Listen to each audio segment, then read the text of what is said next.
artinya watini demi buah tin, wazaitun dan demi buah zaitun, waturi sinin dan demi gunung Sinai, wahadal baladil amin dan demi ini negara Mekah yang aman. Laqad khalaqnal insana, sungguh telah aku ciptakan manusia fi ahsani taqwim, dalam sebagus-bagusnya bentuk atau rupa. Summa radadna, kemudian aku kembalikan manusia asfala safilin, ke dalam tempat yang serendah-rendahnya tempat. Illal ladina, kecuali orang-orang yang aman beriman, wa amilus shalihat, dan orang-orang yang beramal saleh. Falahum, maka bagi orang yang beriman dan beramal saleh, ajrun, ganjaran pahala ghairu mamnunin, yang tidak terputus-putus. Fama yukadzibuka, maka kenapa mendustakan, makan ba'du biddin, setelahnya terhadap agama. Alaihissalam, bukankah Allah bi'ahkam yang hakimin, hakim yang seadil-adilnya hakim. Hadirin jemaah yang dimuliakan Allah, di dalam tafsir Jalalain, beliau ulama tafsir ini mentafsirkan at-tin dan az-zaitun adalah al-makulaini, al-makulaini, yaitu buah yang bisa dimakan, buah yang bisa dimakan bahkan buahnya itu bukan hanya bisa dimakan, tapi banyak manfaat daripada buah tin dan zaitun. Itu makna yang pertama. Yang kedua, ada juga yang memaknakan tin dan zaitun ini adalah Jabalaini di Syam, dua gunung yang ada di Syam, di mana gunung itu tumbuhnya hanya pohon tin dan buah zaitun. Satu gunung tumbuhannya pohon tin, satu gunung yang tumbuh zaitun. Jadi dua gunung, dua macam tumbuhan, tin dan zaitun. Maka ada yang maknakan wa tin wa zaitun, demi gunung tin dan gunung zaitun. Kenapa disebut gunung tin? Karena yang tumbuh di situ cuma pohon tin. Kenapa disebut gunung zaitun? Karena yang di situ tumbuh hanya buah pohon zaitun. Begitu. Jadi disebut nama buahnya, gunung itu namanya. Jadi diambil namanya. Gunung apa itu? Gunung tin. Gunung apa itu? Gunung zaitun. Kayak di Indonesia juga ada gunung, tapi makna apa? Dikasih namanya buah. Tahu ada pun salah itu kayak gunung salah. Itu makna ataupun penafsiran dari para ulama tafsir. Nah pertanyaannya, kenapa sih itu pohon tin, pohon zaitun, buah tin, buah zaitun Allah sumpah? Kan ini buahnya waulil qasam, kalau bahasa orang ahli nahwu. Waulil qasam, buahnya itu qasam. Qasam itu apa? Alat untuk bersumpah. Tadi kalau pakai sumpah itu pakai waw, wawnya waw qasam. Watin, demi buah zaitun.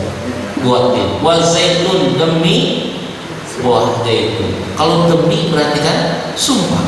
Kalau kita suka sumpah pakai bahasanya gimana? Kalau kita sumpah demi. Kalau bahasa Arabnya wa.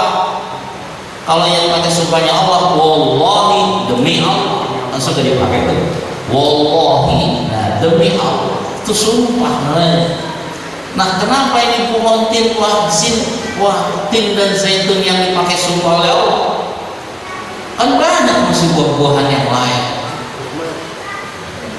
masih banyak buah-buahan, akan ribuan macam buah di dunia ini. Kenapa cuma tin? Kenapa cuma zaitun? Nah, ini jawabannya ada tiga.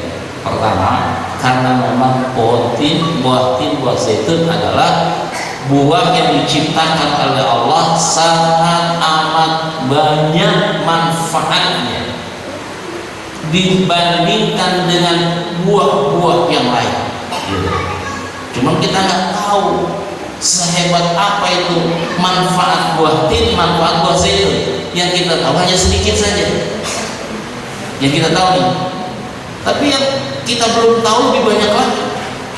Nggak mungkin Allah sumpah di buah tin, nggak mungkin Allah pakai sumpah buah zaitun kalau nggak ada manfaatnya. Pasti, bahkan banyak manfaatnya, cuman karena keterbatasan pengetahuan kita tentang manfaat tin dan zaitun, kita tahu hanya beberapa saja. Padahal buahnya kecil, tin dan zaitun kecil, zaitun kecil, tin juga kecil, masih gedean kecapi, masih gedean jambu, masih di besaran jeruk, apalagi dibandingkan melon. Kecil. Nah, ini sekalian, kenapa nggak melon tadi yang gede yang dipakai sumpah? Melon banyak manfaatnya, tapi jauh lebih banyak manfaat tin dan zaitun. Jeruk manfaatnya begitu banyak, tapi lebih banyak manfaatnya tin dan zaitun. Kalau dikaji mungkin kita melalui sains dan sebagainya bisa ketemu lagi apa saja manfaat tin dan zaitun. Cuma setahu kita apa diantaranya zaitun, minyak, jadikan minyak zaitun, itu buat kesehatan banyak sekali manfaatnya. Ya,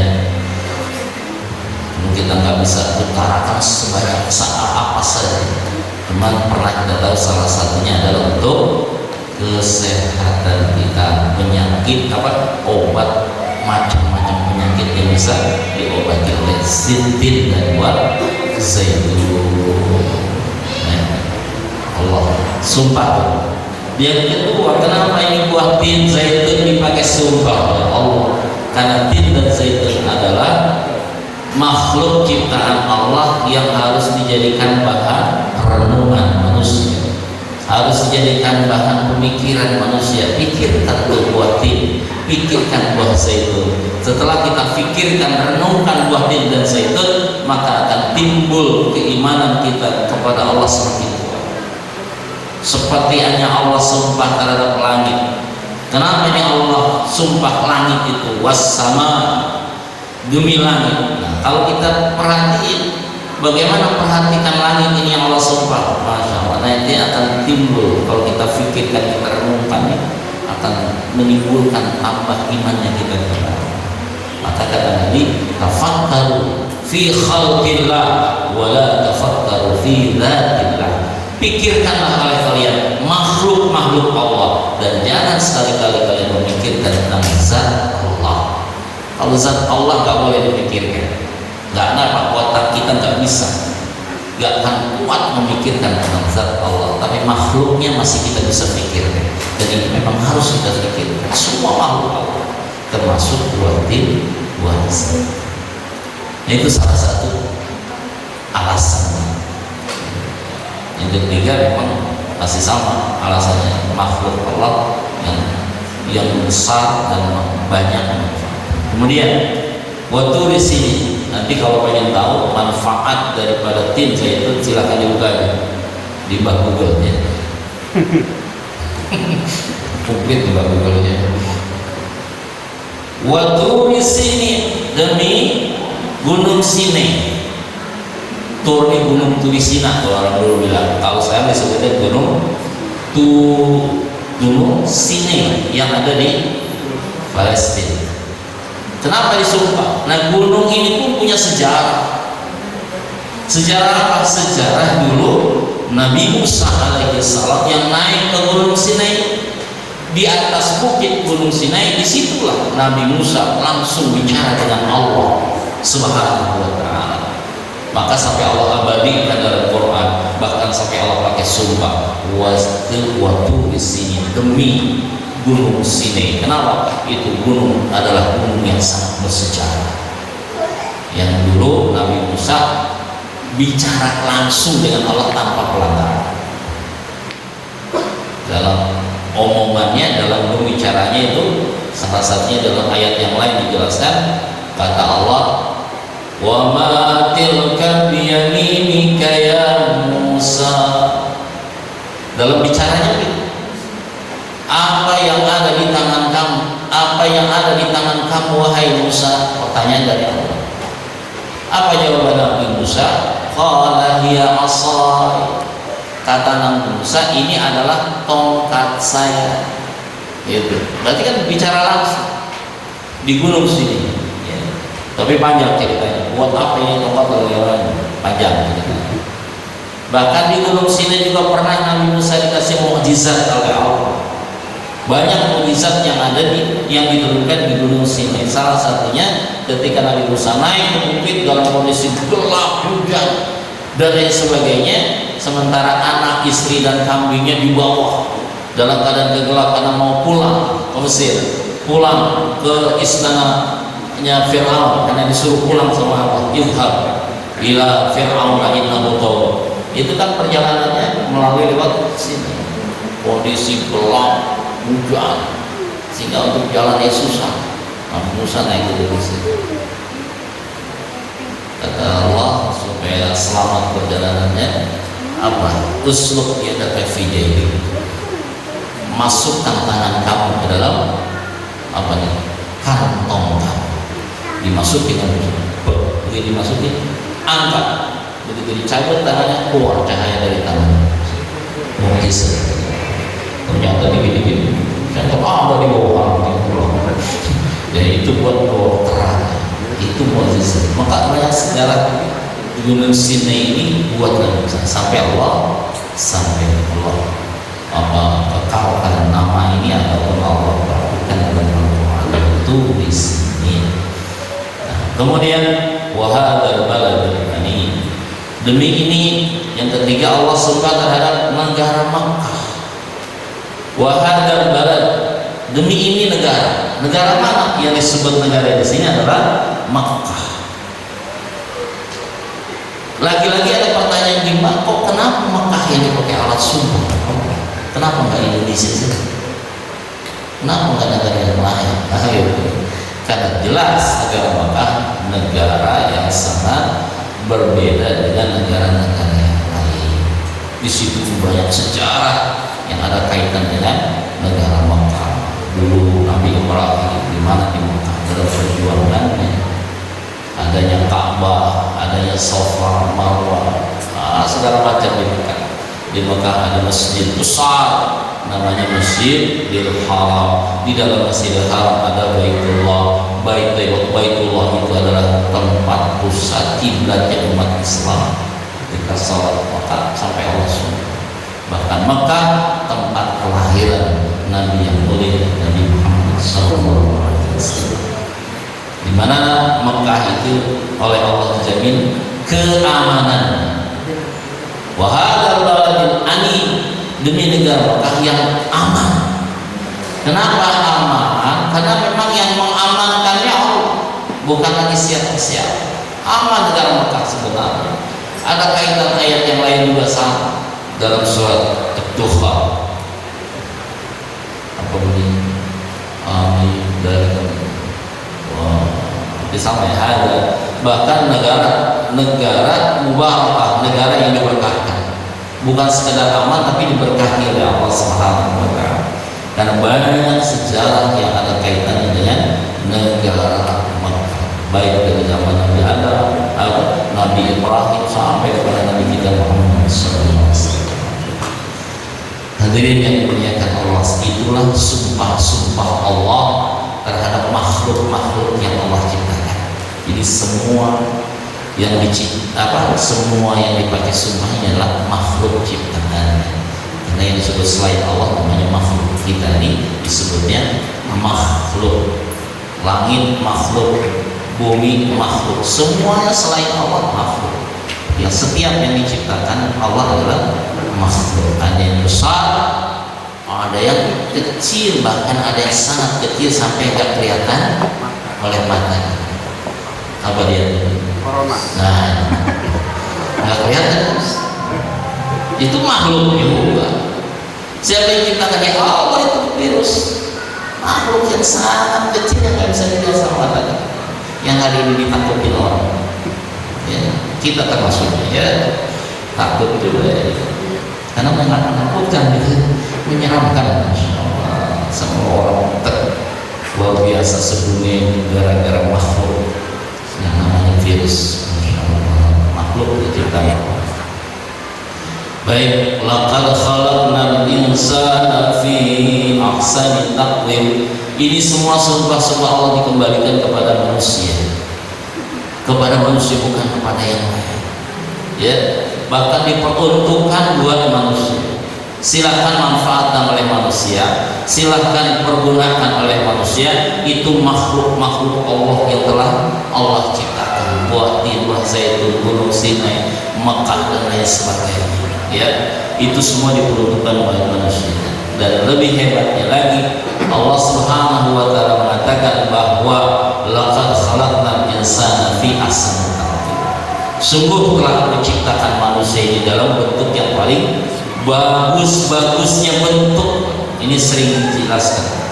Jadi dari sekian banyak makhluk Allah, kita nggak tahu berapa jumlahnya makhluk Allah yang Allah sudah ciptakan, dan masih ada lagi makhluk yang belum Allah ciptakan, yang sudah diciptakan berapa juta makhluk yang Allah sudah ciptakan, dan Allah masih tetap bikin lagi makhluk yang lain. Yang barusan tahun lagi rame ini, itu yang Allah bikin. Entah nanti apa lagi namanya. Yang jelas Allah lah yang menciptakan. Nah, dari sekian juta, ribuan bahkan jutaan makhluk yang Allah ciptakan, yang paling Allah ciptakan paling bagus-bagusnya adalah manusia. Fi ahsani taqwim. Jadi bentuk manusia ini adalah bentuk yang paling bagus di antara makhluk-makhluk Allah yang lain.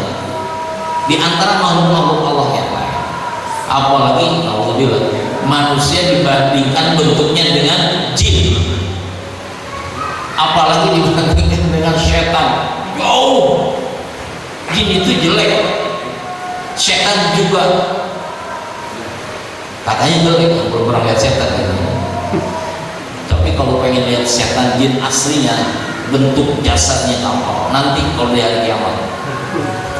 Kalau sekarang nggak mungkin kita bisa lihat bentuk kayak gimana bentuknya setan, kayak gimana bentuknya iblis, kayak bagaimana bentuknya jin, nggak bisa karena makhluk gaib namanya.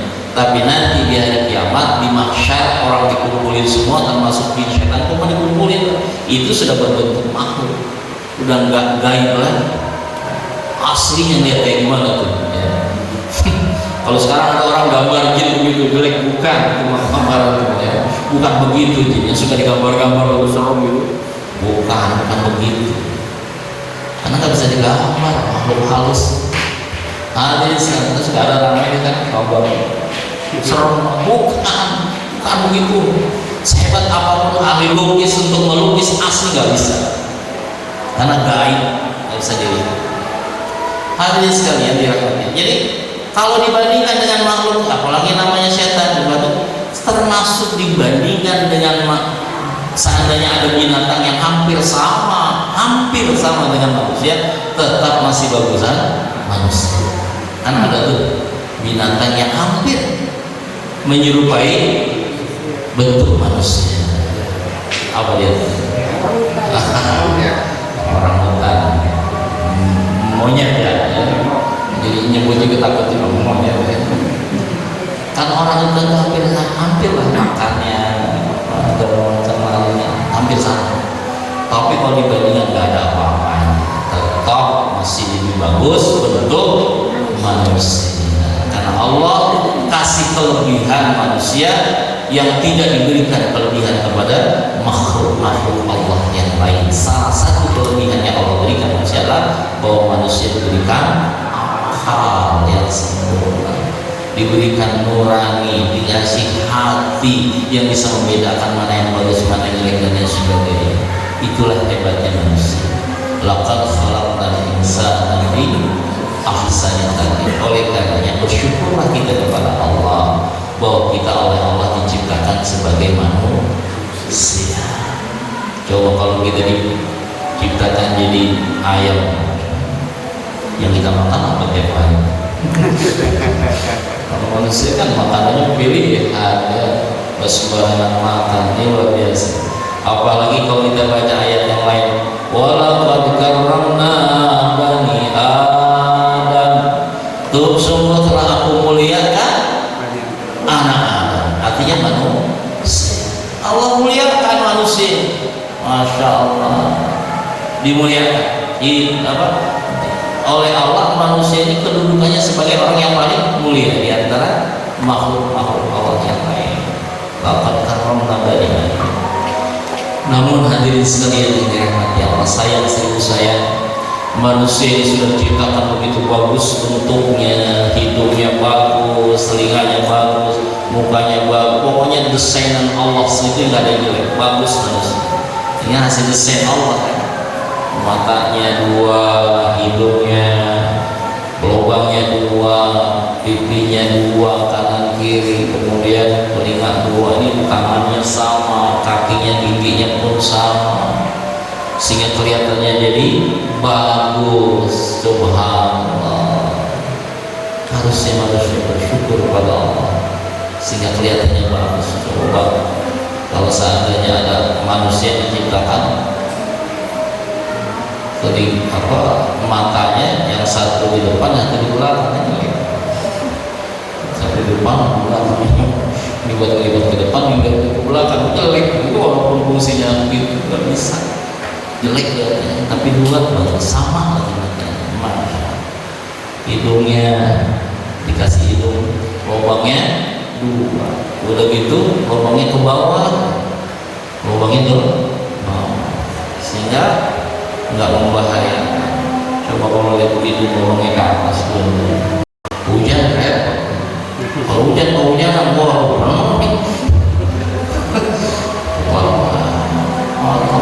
bulu-bulunya ada. Kalau ciptakan bulunya di ini fungsinya banyak ini bulu itu, makanya jangan coba ini. Di antaranya untuk menampung dari kotoran, bakteri dan sebagainya. Gitu. Kalau udah penuh kotoran sini debu apa itu suka kita keluarin jus bersih namanya. Dan itu karena penuh kotoran. Kalau nggak ada bulu hidungnya langsung masuk. Makanya harus pakai apa namanya? Masker. Supaya apa? Nggak langsung ke lubang hidung. Makanya kalau bulu sekarang bikin loh apa? Bikin bulu hidung, biar nggak masuk langsung. Biar ditampung gitu. Kalau udah penuh, Allah kasih bersih, jus biar keluar. Gitu. Makanya kalau bersih bilangnya apa? Alhamdulillah. Sunahnya kan gitu, jus alhamdulillah. Yang benar, ya rahmatullah. Memang kata Nabi begitu. Bersih itu dari Allah sebenarnya. Kenapa? Alhamdulillah. Karena ini penyakit, virus-virus semua akan keluar. Karena dikeluarkan sekali jus. Alhamdulillah. Kalau tasawuf minasyaitan, apa tasawuf? Menguap itu dari syaitan. Itu dari syaitan. Makanya ketika kita muap bacanya a'udzu billahi minasyaitonir. Beda dengan bersin. Kalau bersin menghilangkan penyakit. Hadirin kembali, laqad khalaqnal insana fi ahsani taqwim. Allah telah menciptakan kita ini sebagai manusia dalam satu bentuk yang bagus, yang paling bagus-bagusnya bentuk. Yang kedua, Allah berikan kemuliaan kepada manusia. Yang ketiga, Allah memberikan manusia ini diberikan akal oleh Allah, diberikan insting oleh Allah, diberikan kelebihan, bahkan ada yang sampai manusia diberikan iman oleh Allah Subhanahu wa Ta'ala, sehingga orang iman semakin mulia, semakin tinggi nilai derajatnya di sisi Allah. Itulah manusia.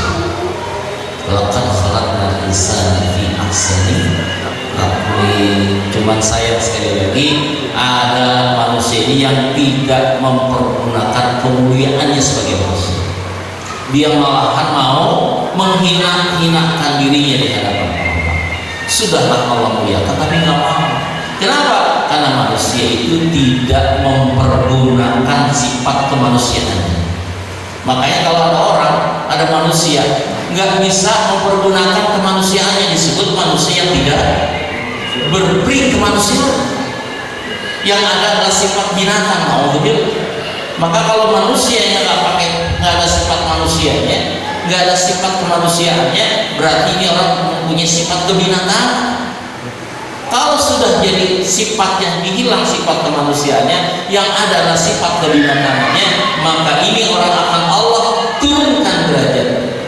Asfala safilin, akan diberikan derajat yang paling rendah-rendahnya derajat. Kalau tidak dipergunakan sifat kemanusiaan. Mana manusia tidak berperi kemanusiaan, tapi berperi kebinatangan, maka derajatnya dari rendah, bahkan lebih rendah daripada binatang sekali. Ya, manusia harus pakai sifat manusia. Gimana manusia? Bagaimana sifatnya manusia? Bagus, taat, dan lain sebagainya. Tapi enggak.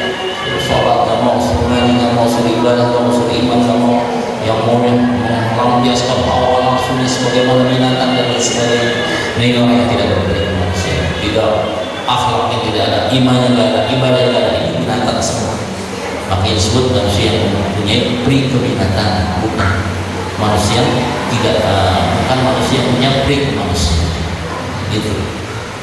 Sehingga akhirnya semua dalam asal ini Allah kembalikan dia ke dalam derajat yang paling rendah-rendahnya derajat.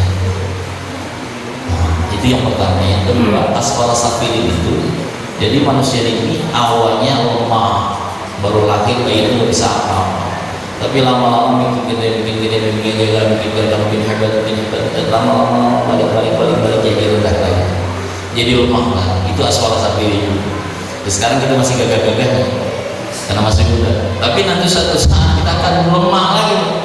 Kalau umur kita semakin tua dan terus semakin lanjut, maka nanti seperti balik lagi kepada bayi, seperti bayi lagi, makannya seperti bubur lagi, udah gak kuat ya makan suko lagi, nggak kuat makan kaca, makanya bubur yang kuat, balik lagi kepada bayi lagi. Itu asfala safilin, balik kepada asal sebagaimana dia baru dilahirkan, minumnya susu begitu sekali. Nah, kembali terus awal seperti dia awal dilahirkan ke alam dunia. Summa dan akan tetapi orang yang terus akan menjadi mulia, orang ini akan terus menjadi mulia, hebat dan lain sebagainya apabila manusia ini pertama illal ladzina amanu, orang-orang yang beriman. Orang beriman ini tetap dia mulia di hadapan Allah. Tua pun kalau dia mulia, kalau dia beriman tetap dia mulia di hadapan Allah. Manusia yang beriman, siapapun dia, laki perempuan, Allah tetap dia muliakan, Allah tetap angkat derajatnya. Bahkan bukan hanya amal, tapi amil saleh. Ya cukup dengan amal, tapi juga dilengkapi manusia dengan amilus sholihat. Orang kalau sudah manusia ini kalau sudah aman wa amilus sholihat, maka falahu ajrun ghairu mamnun, pasti akan diberikan ganjaran pahala yang gak ada putus-putusnya. Maka modal utama manusia ingin selalu dalam keadaan mulia di hadapan Allah, bagaimana dia terus bisa mempertahankan keimanannya kepada Allah dan dia terus istiqomah dalam beramal salehnya. Karena iman amal saleh ini modal buat kesenangan kita, bahkan kebahagiaan kita, bahkan keselamatan kita dunia akhirat. Illa ladzina amanu wa amilus shalihat. Kita pernah sampaikan dulu ketika membahas surat Al-Asr. Dan asal kan hampir sama. Illa ladzina amanu wa amilus shalihat, cuma ujungnya wa tawassaw bil haqq wa tawassaw. Kali ini illa ladzina amanu wa amilus shalihat falahum ajrun ghairu mamnun. Dan ayat yang lain juga banyak dalam Al-Baqarah, apalagi innal ladzina amanu wa amilus shalihat falahum dan sebagainya. Nah, kalau ada yang bertanya kenapa sih itu lafaz amanu setelah lafaz amanu kemudian wa amilus shalihat, kayaknya belum pernah kita temukan setelah amanu nggak ada amilus shalihat. rata-rata di mana ayat itu ada amanu pasti wa amilus sholihat. Kenapa? Karena memang antara iman dan amal soleh tidak bisa dipisah, harus selalu berdampingan, iman dan amal soleh. Nggak bisa orang cuma iman saja kalau nggak beramal soleh. Sebaliknya manusia nggak bisa beramal soleh saja kalau tidak beriman. Ini nggak bisa dipisahkan iman dan amal soleh. Dulu pernah saya jelasin, Imam Ghazali menjelaskan kalau iman amal soleh diibaratkan seperti jam tangan. Masih ingat kan? Apa yang saya jelaskan dulu? Masih ingat kan? Kalau ingat saya jelasin lagi. Masih ingat apa yang jelasin lagi? Imam Ghazali menggambarkan iman amal soleh seperti jarum, seperti jam. Maksudnya apa? Nah, jam ini ada mesinnya. Mesinnya di mana? Di dalam. Ada nggak mesinnya? Ada di dalam. Iman itu ibarat iman, mesinnya itu ibarat iman. Makanya iman nggak kelihatan di dalam, di hati. Amilus sholihat ini nomor 1 sampai nomor 12. Jarum panjang, jarum pendek, jarum skor. Ini amilus sholihat. Sekarang kalau kita punya jam punya jam nih, lengkap semua nomornya 1 sampai 12. Jarumnya juga lengkap semua, tapi dalamnya nggak ada mesin, dalamnya kosong, nggak ada mesinnya. Kira-kira itu jam kepake nggak nih? Ketahuan jam berapanya enggak? Buat apa? Kenapa? Nggak ada mesin. Sama orang juga begitu. Dia sholat, dia puasa, dia ngaji segala macam, tapi nggak pakai iman.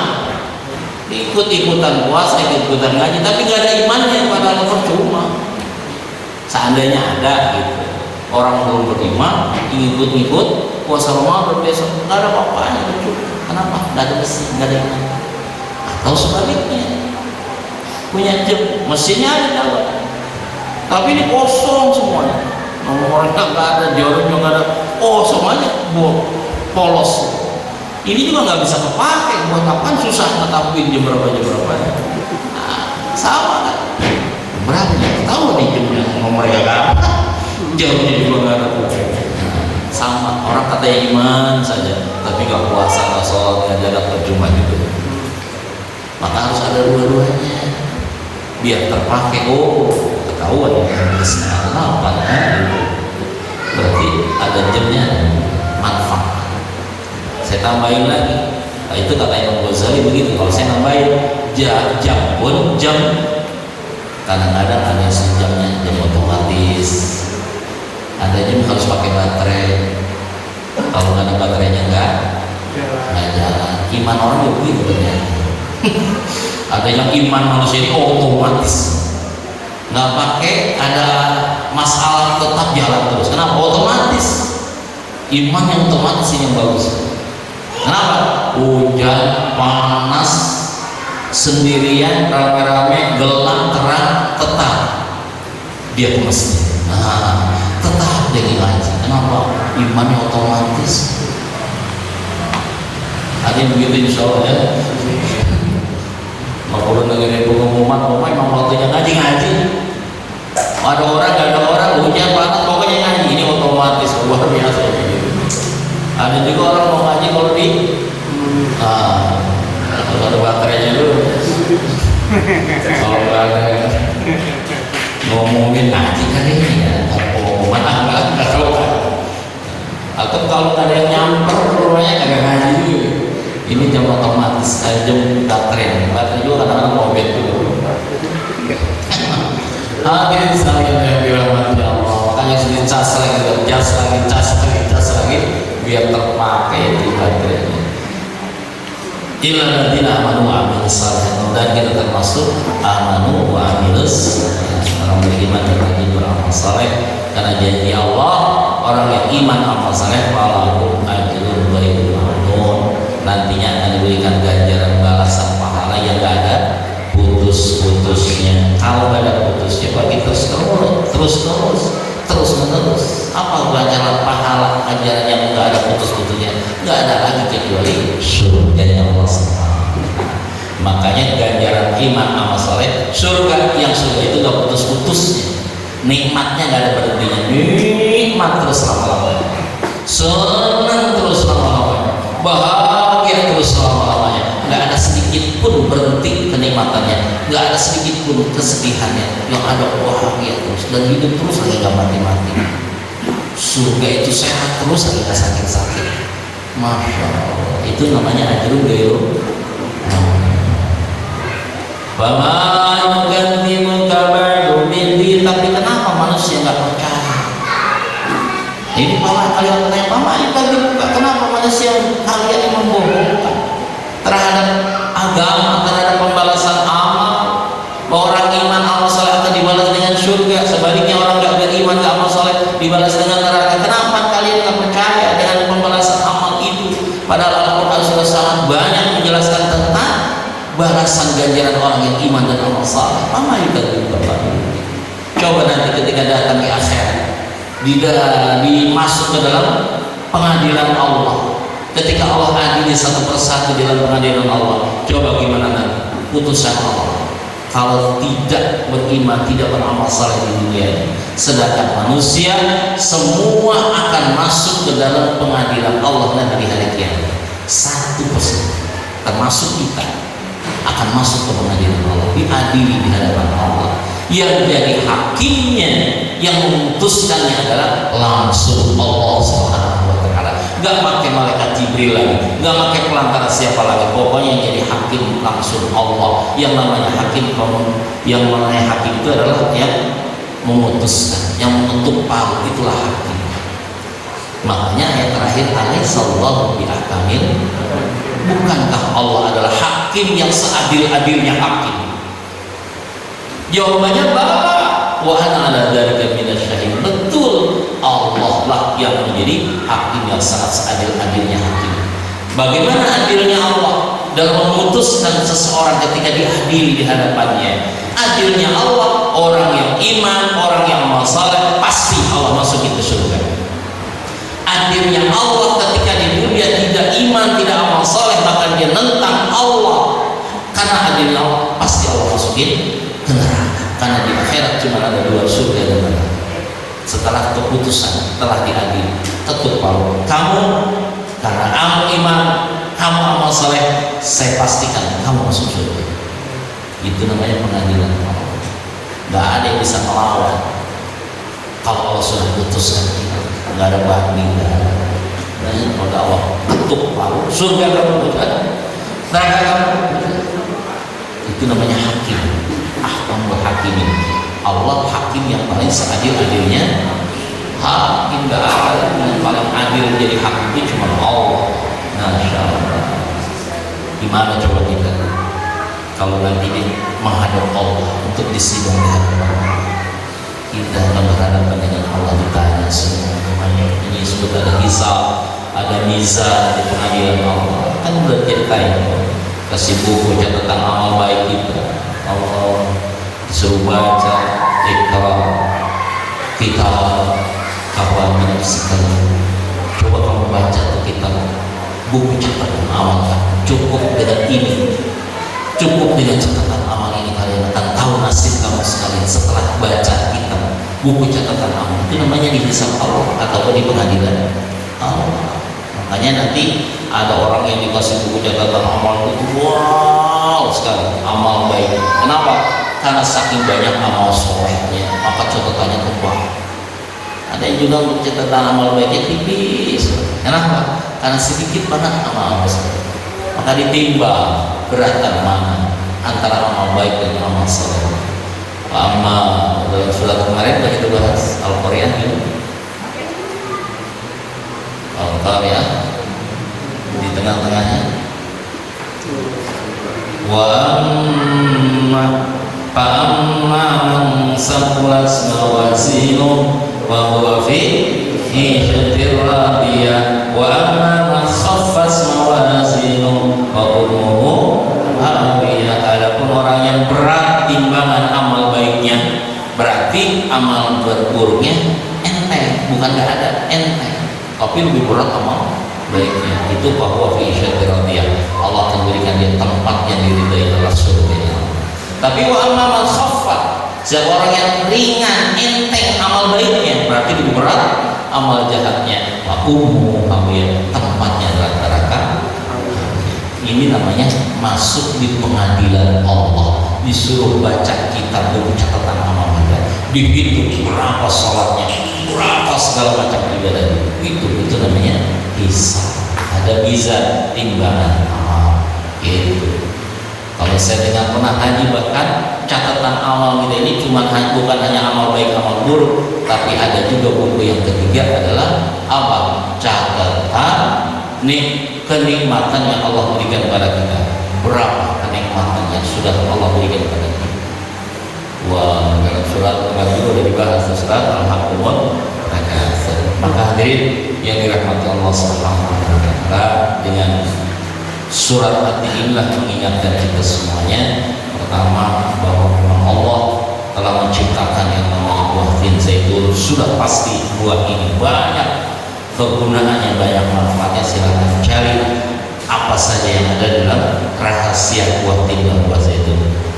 Tidak mungkin Allah catat, Allah utarakan dalam Quran ini, bahkan Allah sumpah kalau tidak ada manfaat. Tulis sini, begitu sini, itu pun manfaatnya banyak. Negara Mekah dan lain sebagainya.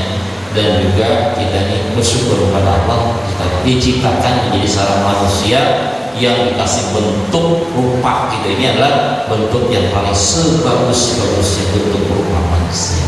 Namun ingat, kita ini tidak seperti begini saja, tapi lama-lama akan menjadi kembali lemah, menjadi tidak punya apa-apa lagi. Semua datang sampai ini. Tapi juga ingat, walaupun kita sudah tua, supaya tetap mulia di hadapan Allah, maka pergunakan sifat kemanusiaan kita. Jangan sampai jadi orang yang tidak berkemanusiaan dan tidak berkemanusiaan. Kemudian ingin selamat, ingin dapat balasan, ingin senang dunia akhirat, bekali kita sebagai manusia, bekali diri kita dengan iman dan amal saleh. Iman dan amal saleh, maka Allah akan berikan kita pahala yang ya. Ini harus yakini, jangan dustakan itu semua. Jangan sampai kita tidak percaya dengan janji-janji Allah Subhanahu wa taala. Dan terakhir, bagaimana kita ini akan datang di hari kiamat nanti, masuk ke pengadilan Allah, semuanya akan dihisab, dimizan, bahkan dipertanyakan segala sesuatunya. Dan yang jadi hakim yang memutuskan itu adalah langsung Allah Subhanahu wa taala. Dengan adilnya Allah jadi hakim, sudah pasti orang yang iman amal saleh Allah putuskan dia menjadi ahli surga. Dengan adilnya Allah, maka orang yang tidak beriman, tidak beramal saleh, Allah putuskan dia neraka. Kalau seandainya ada orang iman amal saleh tapi Allah masukin ke neraka, berarti Allah tidak buat adil. Sedangkan Allah Maha Adil, itu tidak mungkin, pasti yang nggak mungkin. Orang yang rajin ibadah, iman yang kuat ini masukin ke neraka, nggak adil. Kita mudah-mudahan termasuk iman dan kemanusiaan. Hadirin yang dirahmati Allah, sedikit tambahan, kita ini masih di ujung bulan Rajab ya, bahkan tanggal 27 ya, berkaitan dengan peringatan Isra wal Mi'raj Nabi kita Muhammad SAW, yang pada intinya sebenarnya peristiwa Isra Mi'raj yang dijalani oleh Nabi Rasul adalah bahwa Rasul mendapatkan amanah dari Allah yang sangat besar, yaitu salat lima waktu. Itu intinya sebenarnya. Dan salat lima waktu inilah bagaimana kita bisa jaga, jangan sampai 5 waktu ini kita tinggalkan. Harus kita istiqomah. Karena itu amanah langsung dari Allah kepada Nabi Rasul. Amanah, bukan oleh-oleh. Amanah. Bukan orang bilang oleh-oleh. Rasulullah Mi'raj naik ketemu Allah, oleh-olehnya sholat. Bilang oleh-oleh, kurang pantas nyebut oleh-oleh. Kenapa? Terlalu kecil bahasanya. Oleh-oleh itu ya parsel, berkat. Oleh-oleh, sholat nyebutnya oleh-oleh. Itu amanah yang sangat besar, karunia yang sangat besar, nikmat yang sangat besar, sholat. Jangan dikecilkan salat itu, luar biasa. Itu intinya daripada kejadian Isra Mi'raj. Maka ini sudah masuk kepada kita, karena kita umat Muhammad, maka kita harus jaga salat ya, dengan menjaga salat. Insyaallah Allah jaga diri, Allah menjaga diri kita semua. Sebaliknya alhamdulillah meninggalin salat Allah akan tidak jaga, Allah tidak akan mau menjaga kita. Bahkan supaya lebih sempurna lagi salat kita, ingin lebih sempurna lagi salat kita, itu dengan cara berjamaah. Bukan berarti sendirian kagak sempurna, insya Allah sempurna kalau bagus. Tapi kita bisa bayangin gimana kalau sholat sunnah di rumah sendirian, kira-kira bisa sempurna? Jauh sempurna. Ini namanya sholat di rumah. Kadang-kadang pakai juga apa yang dipakai kayak segitu. Kadang-kadang berani pakai kaos. Namanya sholat di rumah. Coba kalau mesin sholat mana ini boleh pakai kaos kutang. Dari situ aja udah beda. Dan sering sampai kalau begitu, orang yang sholat berjamaah itu sudah pasti diterima. Loh, iya pasti diterima. Nggak ada keraguan. Orang sholat berjamaah pasti diterima. Kenapa pasti diterimanya? Ya Allah lihat berjamaah ini bukan satu persatunya. Seandainya imam kurang bagus, bacaannya kurang bagus, segala macam, tapi ada sekian ada jamaah ini yang bagus, maka semua ikut menjadi bagus.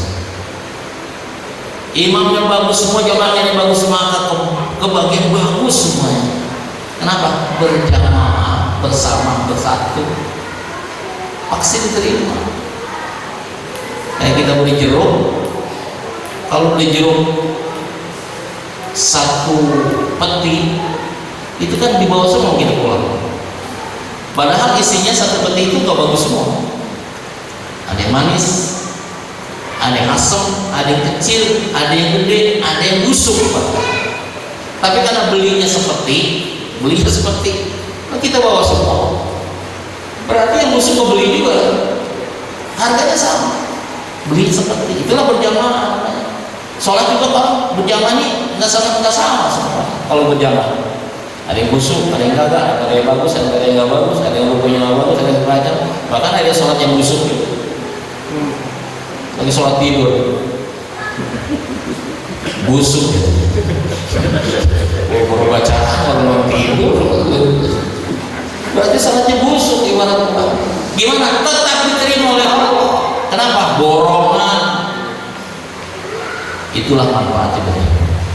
Coba kalau sendiri, sholatnya sendiri yang di rumah busuk, ya kagak dipakai. Uang buat apa? Sholat busuk begini.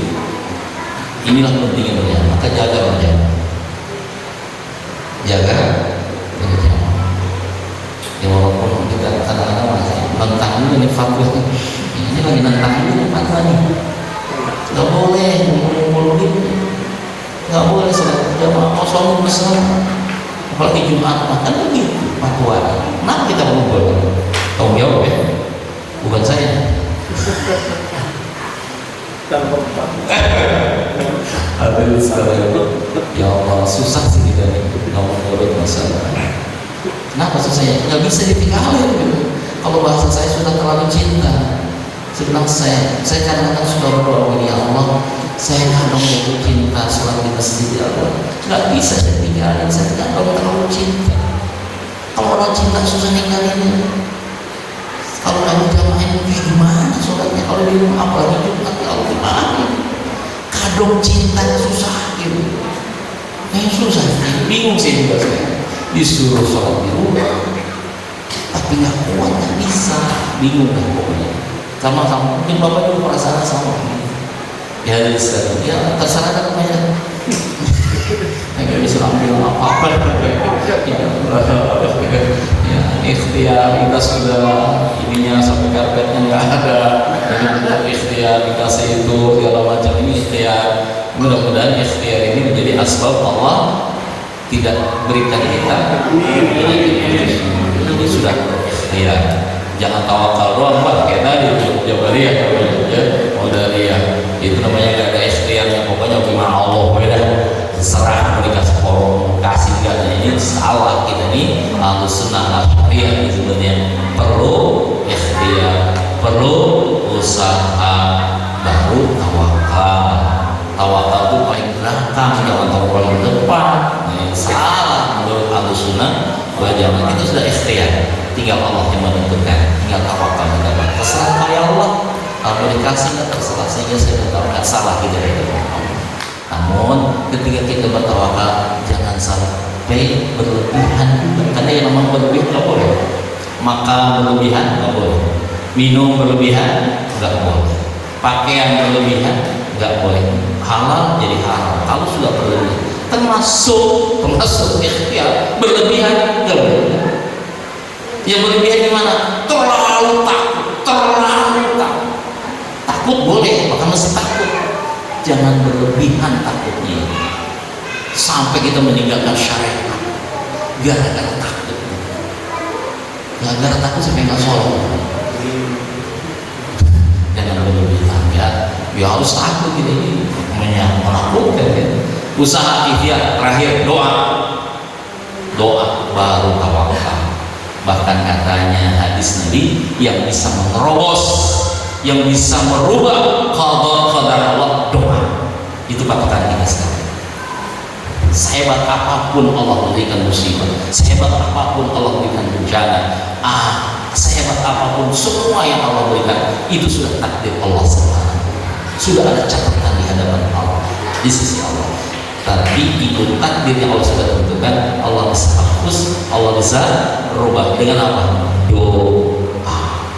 Yang bisa merubah takdir Allah cuma doa. Seandainya begini nih, seandainya jadi banyak ada. Sebenarnya semua nama-nama orang yang kena virus itu sudah ada catatannya di hadapan Allah. Artinya sudah ada takdirnya. Sebelum kita diciptakan udah ada catatannya, siapa, udah ada catatan. Ya, tak tahu tidak ada catatan kalau nggak ya. Kalau ada ya terima, memang Allah sudah catat harus dapat takdir namanya. Nah kalau ada gimana caranya supaya Allah hapus nama kita? Bisa nggak dihapus? Kenapa enggak bisa? Gitu kan? Nama kita udah ada nih, kena, tapi bisa dihapus. Yang hapusnya Allah. Kenapa? Yang catatnya Allah, yang hapusnya juga Allah. Mudah caranya, deketin Allah, rayu Allah, puji Allah, sebut nama Allah, zikir namanya, dekatin Allah, doa sama Allah, minta ya Allah, kalaupun nama saya sudah ada di hadapan untuk mendapatkan virus ini, tolong hapus ya. Buat Allah bisa akan merubah hapus. Itu doa. Cuman itu yang kita harus harapkan. Jadi musibah sebesar apapun tidak akan terkenai dengan kita kalau kita berusaha untuk berdoa, minta sungguh-sungguh kepada Allah, minta sungguh-sungguh kepada Allah. Insya Allah Allah akan berubah takdirnya yang seharusnya kita kena menjadi tidak kena. Amin ya rabbal. Doa itu bisa di rumah, bisa di musola, bisa di masjid, di mana saja doa boleh ya. Gitu. Yang paling hebat memang di masjid, tempat yang paling mulia dan lain sebagainya. Tapi itu semua ada tanggung jawabnya semua. Kita tinggal ikutin saja lah, ya. Apa yang diarahkan oleh ulama-ulama kita, ilmu yang nggak ada apa-apanya kita mah, ya. Beliau yang udah pakar dalam macam ikutin, ya. Ikutin, cuma nanti belum susah juga ya. Bisa sepenuhnya gitu, masih setengah-setengah gitu. Allah, belum bisa. Harusnya kita manut sama Allah. Udah kalau kata kosongin gitu. Kenapa? Itulah hati gitu masih. Ya Allah ya. Tapi mudah-mudahan kita tetap mudah berdoa gitu ya. Siapa tahu dengan meramaikan masjid seperti ini, memakmurkan sini, Allah turunkan rahmatnya. Saya ingat sebuah hadis Nabi, ada ingat hadis Nabi. Sebenarnya Allah ini mau menurunkan musibah bencana besar buat sebuah kampung atau negara. Ternyata begitu mau diturunkan itu azab, itu mau turun bahkan bahasanya azab. Di dunia ini, di muka bumi ini ada rumah-rumah Allah, masjid-masjid Allah makmur, ramai yang berjamaah, ramai yang ngaji, pokoknya hidup itu masjid musola. Sehingga ini tadi mau diturunkan di kampung itu tidak jadi, malah Allah alihkan ke tempat kampung yang rumah Allah itu kosong. Ada hadis ini. Ya harus kita yakini hadis sama. Saya ulangi sekali. Sebenarnya Allah mau turunkan azab ke kampung dari atas. Cuma ketika di dunia ini dilihat masjidnya, rumah Allah ramai-ramai, makmur, hidup berjamaah, ayo Allah alihkan ke tempat rumah, kampung atau negara yang kosong masjid musola. Berarti nggak jadi. Ini mungkin harapan kita itu nih sekarang. Dengan memakmurkan masjid melalui pengajian sholat berjamaah, mudah-mudahan Allah alihkan ke tempat yang lain sehingga kita nggak diturunkan azab Allah Subhanahu wa taala. Ada di sini harapan kita. Yang kedua, Nabi mengatakan, "Man shalla subha fi jama'atin kana bi dhimmatillah." Barang siapa yang sholat subuh berjamaah, maka ada di dalam tanggung jawab Allah. Pasti Allah selamatkan, pasti Allah jaga, pasti Allah lindungi orang yang sholat subuh berjamaah.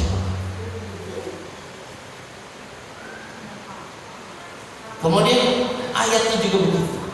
Nah, banyak dalil-dalil yang bahwa dengan memakmurkan masjid Allah, tolong rahmatnya Allah akan turunkan. Ini harapan kita itu mungkin ya. Tetap kita berikhtiar, tetap kita berusaha, tetap kita waspada, tetap kita jaga, tapi juga kita jangan lupa terus ingat kepada Allah. Maka anjurannya adalah bagaimana ketika Allah turunkan musibah semesta ini, yaitu banyakin zikir kepada Allah, banyakin bermuhasabah dengan Allah, banyakin bentuk istighosah, banyakin doa, banyakin ibadah, banyakin taubat kepada Allah. Itu solusinya, kembali kepada Allah Subhanahu wa taala. Bukan untuk menjauhi Allah, tapi dekati Allah. Di mana? Yang paling tepat adalah di rumah Allah Subhanahu wa taala. Itu benar-benar harapan kita ya. Sehingga kalau udah dekat dengan Allah, gimana sih? Mau apa kita pasti Allah kasih, dekat dengan Allah. Kayak kita berteman nih, saya walaupun Pak Wahyu dekat banget, akrab banget. Kadang-kadang saya yang minta dikasih, yang buat Ustaz saking akrabnya, karena sekarang kurang akrab aja. Seandainya nggak diminta pun kadang-kadang dikasih, saking akrabnya. Apalagi Allah. Kalau kita sudah dekat akrab dengan Allah, nggak dipinta pun sama kita pasti diberikan oleh Allah. Apalagi dipinta, maka deketin sama Allah. Jangan jauh dari Allah, jangan jauh dari Allah, deketin. Artinya banyakin zikir kepada Allah, banyakin istighosah, banyakin ibadah sunnah wajib, banyakin minta kepada Allah. Nangis kalau merengek-rengek di hadapan Allah, minta Allah agar Allah jauhkan kita semua dari berbagai musibah. Itu solusinya ini, kembali semua kepada Allah Subhanahu wa taala. Jangan jauh. Mudah-mudahan waktu-waktu kita ini masih banyak ke depan, kita terus berikhtiar, berusaha, dan terus banyak mendekatkan diri kita kepada Allah Subhanahu wa taala. Amin. Allahumma amin ya rabbal